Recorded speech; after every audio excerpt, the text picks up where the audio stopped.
la compassion envers soi-même. Les notions telles que compassion envers soi, amour de soi, confiance en soi, j'ai commencé à avoir du mal avec ces termes il y a un certain moment parce que j'avais l'impression que c'était euh, des actes relationnels qui nécessitaient deux personnes. Et donc, j'ai commencé à me dire c'est un peu dur de conceptualiser exactement ce que c'est, ne serait-ce qu'à un point de vue analytique, hein. C'est-à-dire que je peux percevoir et comprendre ce que les gens veulent dire par là, hein, ok, et voir ce vers quoi ça pointe au niveau de l'expérience. Mais d'un point de vue analytique, j'ai commencé à trouver que ça perdait un certain sens. Parce que, si tu, on va prendre l'amour de soi, si tu aimes, il y a la personne qui aime, ok, la source de l'amour, et la personne qui est aimée.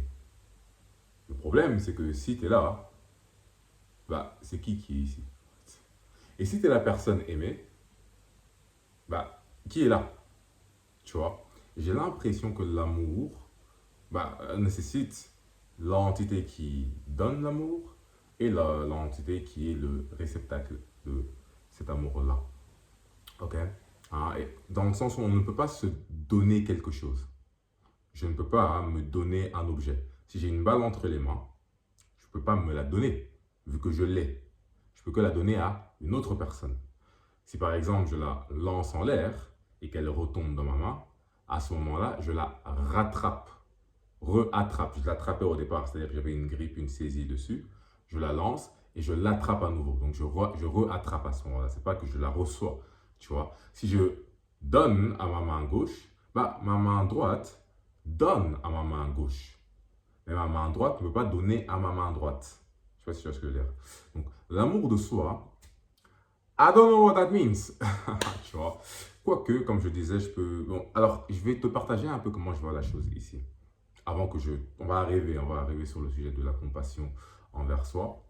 Mais l'idée, c'est quoi? C'est que je me dis que ce qui pourrait être le cas, c'est se ressourcer en Dieu, en fait. C'est la seule manière dont je peux concevoir ou que quelque chose comme l'amour de soi puisse faire sens. Il faut qu'il y ait un autre sujet. Et donc, moi, ce que je me dis, c'est quoi? C'est que Dieu, on dit qu'il est amour, donc ça implique que si Dieu un être infini, son amour doit également être infini, ok, d'une certaine manière. Et donc, euh, si son amour est infini, son amour implique toutes les manières d'aimer sont inclus dans l'amour de Dieu. Ok? Euh, et donc, l'amour pour toi existe dans l'amour, vu que l'amour est infini. Et donc, ça inclut l'amour pour toi, l'amour pour ton oncle, l'amour pour ton chien. Ok? Et en fait, nous, ce qu'on fait, c'est qu'on tape dans ces sources, en fait, tu vois. Ouais, c'est ça. Tu as toutes les manières d'aimer qui existent, et toi, tu te branches à une, en fait. C'est comme ça que je le vois. Donc, l'amour de soi, c'est se brancher à l'amour que l'amour a pour nous. On commence le sujet. Donc, la compassion envers soi. Pourquoi je parle de ça? En fait, ce matin, quand je me suis réveillé, j'ai repensé à quelque chose que j'avais fait hier soir, que j'avais pas trouvé, disons, proprement calibré comme acte. Alors, dans une certaine situation, je trouvais que j'avais, disons, peut-être dit plus de choses que nécessaire, hein. J'ai dit des choses et j'estimais que je n'avais pas proprement mesuré mes propos et aussi comment est-ce que l'autre entendait ce que je disais. Et donc, voilà, c'était pas bien orchestré en quelque sorte.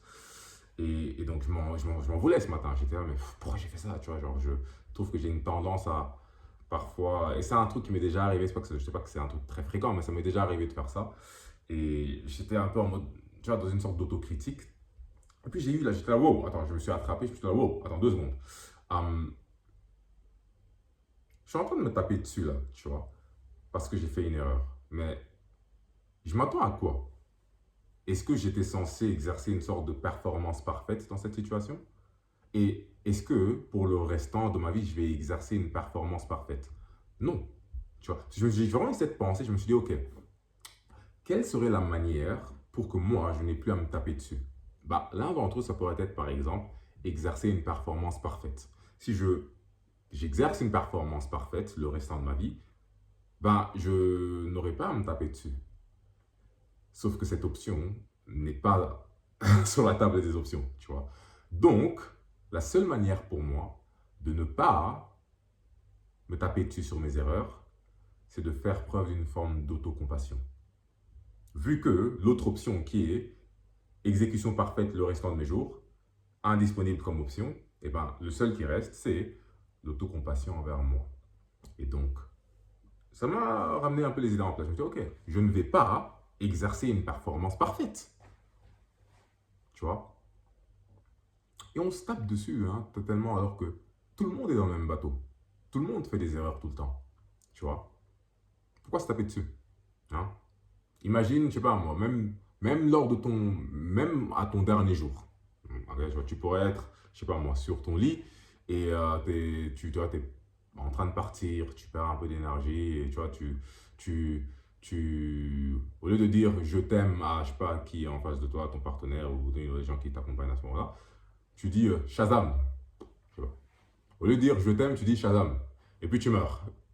Tu vois, tu vas pas, quoi, tu vas aller de l'autre côté. Oh non, qu'est-ce que j'ai dit? J'ai dit Shazam au lieu de. Non. Donc, l'autocompassion envers soi. Parce que il se peut effectivement que même le jour où tu vas mourir, tu vas faire des. Tu vas pas être parfait ce jour-là. You know what I mean? Donc, voilà. C'était à peu près ça que j'avais. C'était le main point, tu vois. C'était vraiment cette pensée que j'ai eue. Je ne vais pas vivre une vie parfaite. Et donc, ça ne sert à rien de me taper dessus. Ça n'aide pas. Ça ne m'aide pas à ne pas refaire ces erreurs-là. Au contraire, même ça vient affecter mon estime de moi. Ok? Je m'en prends à mon estime de moi à ces moments-là, lorsque je suis en train d'être dans l'autocritique. Et si je m'en prends à mon estime de moi, je fragilise mon caractère. Et ce qui, par la suite, me met à nouveau à risque d'être, disons, moins proprement performant, moins optimal en tant qu'individu. Tu vois?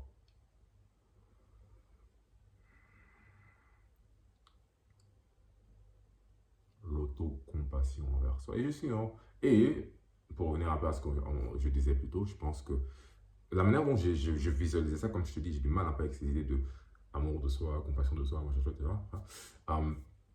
C'est juste avoir cette attitude au niveau de ta volonté, que ta volonté aille dans la direction de ton bien, en fait. Ouh, ouh. Essaie de sentir ça. Essaie de vraiment imaginer une sorte de volonté, tu vois, qui te traverse, qui t'habite. Cette volonté va dans la direction de mon bien. Regarde comment ça change ton orientation. Si ça change ton orientation. Tu vois, regarde, est-ce qu'il y a quoi que ce soit qui est différent?